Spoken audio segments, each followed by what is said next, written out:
আমাদের সাথে আল্লাহর ইমানের সম্পর্ককে আল্লাহ ব্যবসায়িক বেচাকেনার সাথে তুলনা করে বলেছেন, এই যে আমরা জান এবং মাল আল্লাহর কাছে বিক্রি করে দিলাম, এটাকে আল্লাহ বরকতময় ব্যবসা বলেছেন। সুবহানাল্লাহ পড়বেন না? যারা তাদের জান এবং মাল জান্নাতের বিনিময়ে আল্লাহর কাছে বিক্রি করে দিয়েছে, আল্লাহ বলছেন এটা তারা উত্তম ব্যবসা করেছে। আর যারা দুনিয়ার স্বার্থে দুনিয়ার মোহে পড়ে জানমাল আল্লাহর কাছে বিক্রি করতে পারেনি, সেই সকল ঈমান হারা ব্যক্তিদেরকে আল্লাহ বলছেন এদের কোনো ব্যবসা লাভজনক হয়নি, দুনিয়া শেষ, আখিরাত শেষ। এজন্য আল্লাহ সূরা বাকারার 16 নম্বর আয়াতে তাদের ব্যাপারে বলেছেন, উলাইকাল্লাযীনা ইশতারাবু الضلالة بالهدى فما ربحت تجارتهم وما كانوا مهتدين। আল্লাহ তাআলা বলছেন যারা আল্লাহর কাছে জানমাল বিক্রি করতে পারেনি, সেই সকল লোকেরা হেদায়েতের বিনিময়ে গোমরাহিকে ক্রয় করে নিয়েছে। এরা তাদের জানমাল দুনিয়ার স্বার্থে খরচ করে, এরা তাদের জানমাল দুনিয়ার মুখে খরচ করে। ফামা রাবিহাত তিজারাতুহুম ওয়া মা কানু মুহতাদিন। আল্লাহ বলেছেন তাদের এই ব্যবসা লাভজনক হয়নি এবং তারা হেদায়াত প্রাপ্ত হতে পারেনি। প্রকৃত হেদায়াত প্রাপ্ত হলো তারা জান মাল আল্লাহর কাছে বিক্রি করে দিয়েছে। যারা তাদের জান আর মাল আল্লাহর কাছে বিক্রি করে দিবে, বলেন তো আমাদের জান আর মাল চিরস্থায়ী না ক্ষণস্থায়ী? আসতে বলবেন না, বলেন তো আমাদের জানমাল চিরস্থায়ী না ক্ষণস্থায়ী? আর জান্নাত হলো ক্ষণস্থায়ী না চিরস্থায়ী? যারা জান্নাতে যাবে সেখান থেকে কি বের হওয়ার কোনো সুযোগ আছে নাকি? খালিদিনা ফিহা, আল্লাহ বলেছেন সেখানে তারা চিরকাল থাকবে। আল্লাহু আকবার। তাহলে আপনি যদি দুনিয়ার ক্ষণস্থায়ী জান আর মালকে আল্লাহর কাছে বিক্রি করে দিতে পারেন, তাহলে দুনিয়ার ক্ষণস্থায়ী জান মালের পরিবর্তে আল্লাহ তাআলা আপনাকে চিরস্থায়ী জান্নাতের মালিক বানিয়ে দিবেন। সম্মানিত ভাইয়েরা, তাহলে এই জানমাল আল্লাহর কাছে বিক্রি করে দিব তো? সবাই বলছেন তো? এখন কিন্তু ধরা খেয়ে যাবেন, মন খারাপ করতে পারবেন না। সত্যি সত্যি বিক্রি করেছেন তো? ওকে ফাইন, দেখি আমরা কে কে বিক্রি করলাম।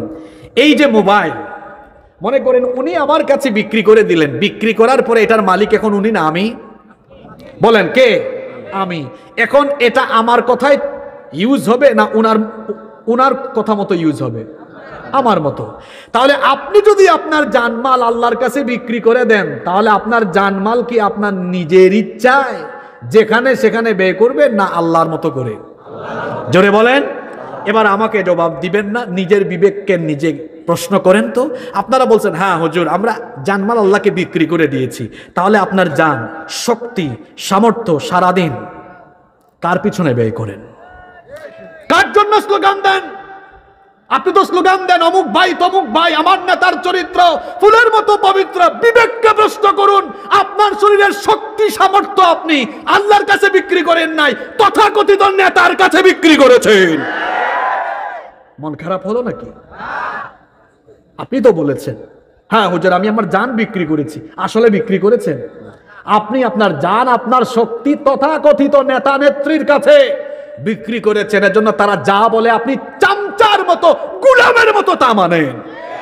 যুবকদেরকে বলছি, আপনার এই যৌবন, এই তারুণ্য কোন নেতার চামচামি করার জন্য দেওয়া হয় নাই। এই যৌবনের তারুণ্য দেওয়া হয়েছে আল্লাহর জমিনে আল্লাহর দিন কায়েম করার জন্য। কোন নেতার পেছনে গিয়ে যুবকেরা স্লোগান দাও? যারা আল্লাহর জমিনে আল্লাহর দিন কায়েমের স্লোগান দেয়, যারা আল্লাহর জমিনে আল্লাহু আকবারের স্লোগান দেয়, রাসূলুল্লাহর নামে স্লোগান দেয়, তাদের সঙ্গে যারা হবে এরাই সত্যিকারের ঈমানদার হতে পারবে। কথা ক্লিয়ার না ভেজাল আছে? ক্লিয়ার আছে তো? তাহলে আমরা বললাম হুজুর জান বিক্রি করেছি, অথচ মনে মনে অপরাধী আছি আমরা অনেকে, আসলে বিক্রি করতে পারি। এবার আসি মাল, সম্পদ আমি খরচ করছি, তথাকথিত নেতা বলেছেন এটা করো ওইটা করো, এত হাজার মানুষ আনো, খরচ করছি। এটা কি আমি আল্লাহর জন্য খরচ করছি? আমার সম্পদ, আমার মাল খরচ হবে। সাহাবায়ে কেরাম যেভাবে তাদের ধন সম্পদ আল্লাহর দ্বীন কায়েমের জন্য খরচ করেছেন। ঠিক একই তরিকায় আমার জান আমার মাল সব আমি খরচ করব আল্লাহর দ্বীনের স্বার্থে, ঠিক কিনা বলেন? তাহলে আমরা যদি আল্লাহর কাছে জানমাল বিক্রি করে দিই, এই জানমাল কখনোই আমরা আমাদের মতে খরচ করতে পারবো না। যার ইচ্ছায় এগুলো পরিচালিত করতে হবে। জুড়ে বলেন তো তিনি কে? এজন্য আল্লাহ বলছেন, শোনো শোনো বান্দা,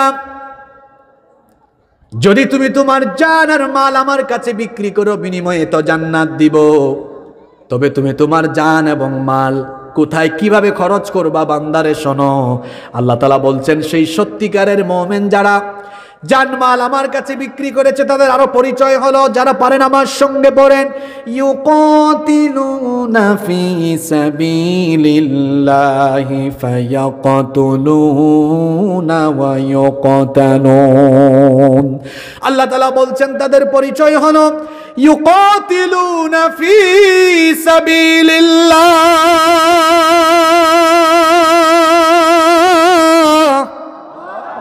তারা লড়াই করে কার পথে? আল্লাহ তাআলা বলছেন যারা ঈমানদার তারা আমার পথে লড়াই করে।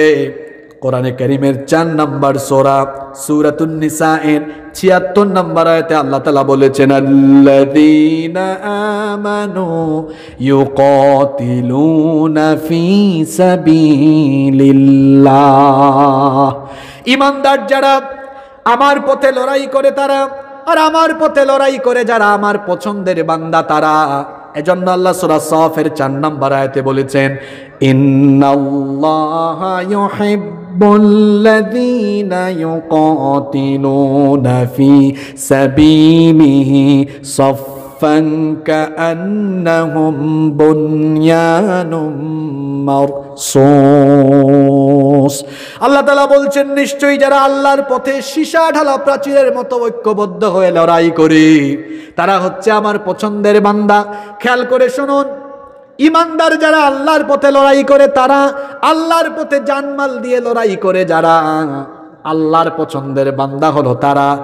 আর যারা জান এবং মাল আল্লাহর কাছে বিক্রি করেনি তাদের পরিচয় আল্লাহ দিচ্ছেন, ওয়াল্লাযীনা কাফারু ইউকাতিলুনা ফি সাবিলিত তাগুত।